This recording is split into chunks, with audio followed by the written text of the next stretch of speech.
இறையேசு கிறிஸ்துவில் எனக்கு பிரியமான சகோதர சகோதரிகளே, இன்றைய நாளிலே திரு அவை நமக்கு கொடுத்திருக்கின்ற நற்செய்தி மத்தேயு அதிகாரம் 23 வார்த்தைகள் 23 முதல் 26 முடிய. இந்த நற்செய்தியின் சுருக்கம் என்று சொல்லுகின்ற பொழுது இயேசு வெளியே வேடக்காரர்களை பற்றி பேசுகின்றார்.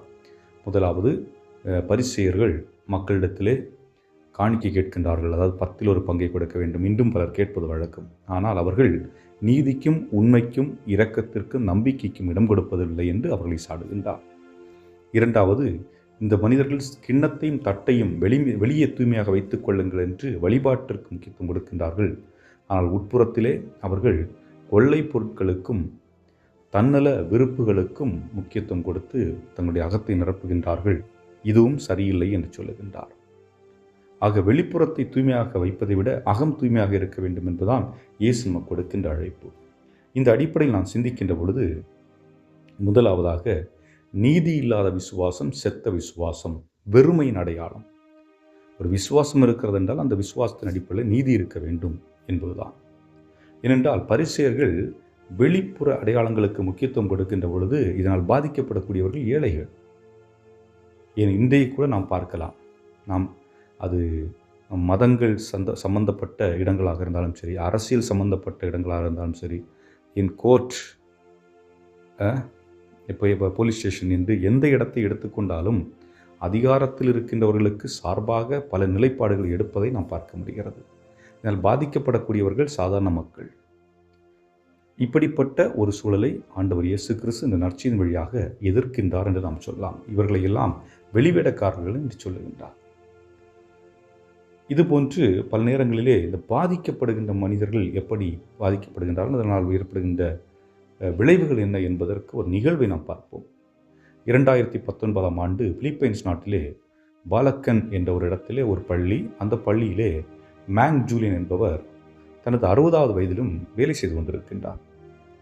அவருடைய பணி என்னவென்றால், சூரியன் உதிப்பதற்கு முன்பே அந்த பள்ளிக்கு வந்து அந்த பள்ளியிலே உள்ள அறைகளை எல்லாம் சுத்தம் செய்துவிட்டு, கழிப்பறைகளை சுத்தம் செய்துவிட்டு, பிள்ளைகள், அதாவது குழந்தைகள் பள்ளிக்கு வருகின்ற பொழுது புன்சிரிப்போடு அவர்களை வரவேற்பதுதான் அவருடைய பணியாக இருந்தது.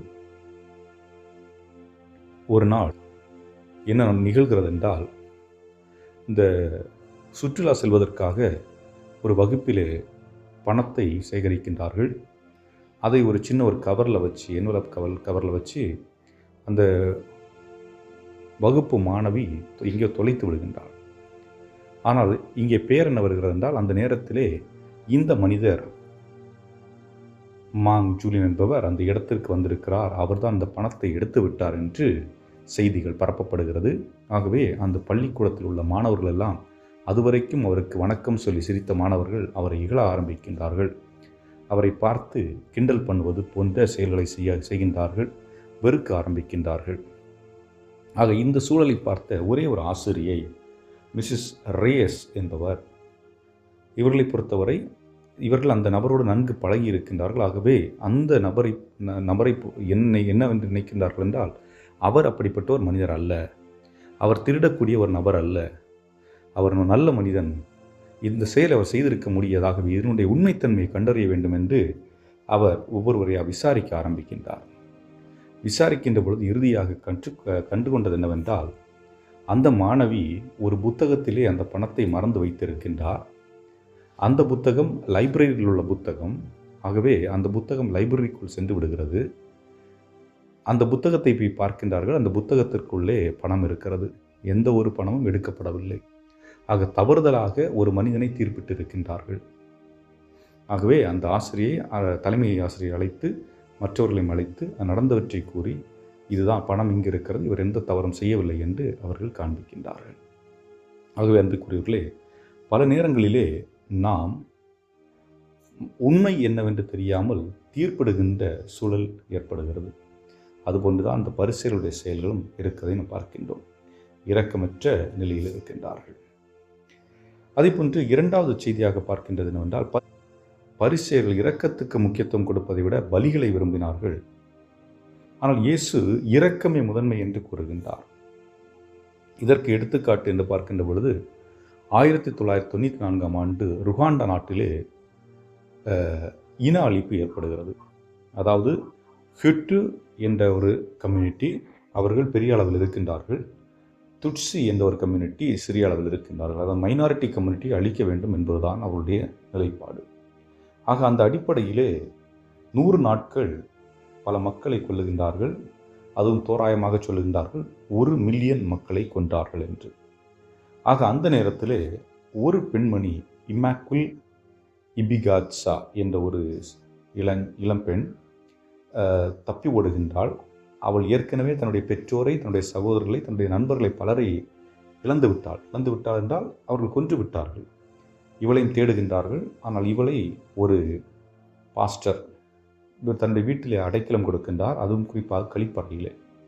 ஆக அந்த கழிப்பறையில் 7 பெண்கள் ஏற்கனவே ஒளிந்திருக்கின்றார்கள். அவளோடு சேர்த்து இந்த பெண்ணும் அந்த கழிப்பறையிலே ஒளிந்திருக்கின்றார். சிறிய கழிப்பறை தான், நின்று கொண்டுதான் இருக்க வேண்டும். ஆனால் வாழ வேண்டும் என்றால் அந்த நேரத்தில் அதுதான் சூழல். ஏனென்றால் அந்த ஹிட்டு சமூகத்தை சேர்ந்தவர்கள் அவ்வப்பொழுது சத்தம் போட்டு கதவுகளை தட்டி உள்ளே வேறு இருக்கிறார்கள் என்றால் இந்த பார்த்து செல்வது வழக்கம். ஆகவே 91 நாள் இவர்கள் அந்த கழிப்பறையிலே அடைந்திருக்கின்றார்கள். அதன் பிறகு சூழல்கள் மாறுகிறது. ஆனால் அந்த நாட்களிலே அவள் கையிலே ஜெபமாலை வைத்து ஜெபித்து கொண்டிருக்கின்றாள். அவர்கள் மீது கடுமையான கோபம், இவர்களை பழிவாங்க வேண்டும் என்ற ஒரு எண்ணம் அவளுக்குள் இருக்கிறது. ஆனால் இந்த எண்ணம் நிலைத்து நின்றதா என்றால் இல்லை. ஏனென்றால் அவள் சொல்லுகின்றாள், நான் ஜெபிக்க ஜெபிக்க ஜெபிக்க ஜெபிக்க அவர்களை மன்னிக்க வேண்டும் என்ற ஒரு எண்ணம் தான் இருந்தது. ஆகவே நான் மன்னிக்க வேண்டும் என்ற உணர்வோடு தான் இருந்தேன். அந்த நபரை பார்க்கக்கூடிய ஒரு சூழல் ஏற்பட்டது. மற்றவர்கள் நினைத்திருப்பார்கள் நான் அவனை பழிவாங்கப் போகின்றேன் என்று. ஆனால் நான் அவனுடைய கண்களை நேராக பார்த்து சொன்னேன், நான் உன்னை மன்னிக்கிறேன் என்ற வார்த்தை. பிறகு அந்த பெண்மணியிடம் கேட்கப்பட்டது, ஏன் மன்னிக்க இத்தனை பேரை இழந்திருக்கிறீர்கள், ஏன் மன்னிக்க வேண்டும் என்று விரும்புகிறேன் கேட்டபொழுது அவள் சொன்னாள், நான் இந்த இடத்தில் கொடுக்க வேண்டியது மன்னிப்பு தான். காரணம், நான் எனக்குள் வெறுப்பை கொண்டு திரிந்தால் நானும் ஒரு சிறை கைதிதான். மன்னிப்பு மட்டுமே ஒருவரை சுதந்திரமாக வாழ வைக்கும். ஆகவே மன்னிப்பு முக்கியம், தீர்ப்பிடுவதல்ல, இரக்கம்தான் முக்கியம் என்று சொல்லுகின்றார். அன்புக்குரியவர்களே, நாம் இந்த நாளிலே இறைவன் இந்த இறைவார்த்தையை கொடுத்ததன் வாயிலாக வெளிவேடக்காரர்களாக இல்லாமல் நம்முடைய அகத்தினை தூய்மையாக வைத்திருக்கக்கூடிய மனிதர்களாக வாழ முற்படுவோம். என்றும் வாழும் எல்லாமல்ல இறைவா, நாங்கள் உம்முடைய பிள்ளைகளாக உள்ளொன்று புறவொன்றுமாக 2 முகங்களை கொண்டு வாழாமல் உள்ளே இருக்கின்றவை வெளியே இருக்கவும், வெளியே இருக்கின்றவை உள்ளே இருக்கவும் தூய்மையான உள்ளம் கொண்டவர்களாக வாழக்கூடிய ஆற்றலை மறுபடியும் அளித்தருள எங்கள் ஆண்டவராய் கிறிஸ்து வழியாக மன்றாடுகின்றோம். ஆமென்.